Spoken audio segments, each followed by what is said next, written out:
എനിക്കുണ്ട് ഒരാള്, ഞാൻ സ്നേഹിക്കുന്നതിനേക്കാൾ എന്നെ സ്നേഹിക്കുന്ന ഒരാള്. ആരു പറഞ്ഞാലും ഞാനേകനാകുമോ? ആരു കൈവിട്ടാലും നീ എന്നെ കൈവിടുമോ? ആരു പറഞ്ഞാലും ഞാനേകനാകുമോ?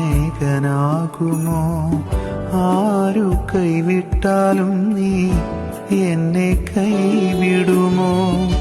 ആഴിയിന്നോളങ്ങൾ ആർത്തിരമ്പിടുമ്പോൾ നാലാം യാമത്തിൽ നീ വന്നിരുന്നില്ലെങ്കിൽ പണ്ടു തന്നെ തകർന്നു പോയേനെ ഞാൻ, പണ്ടു തന്നെ വാടി വീണേ.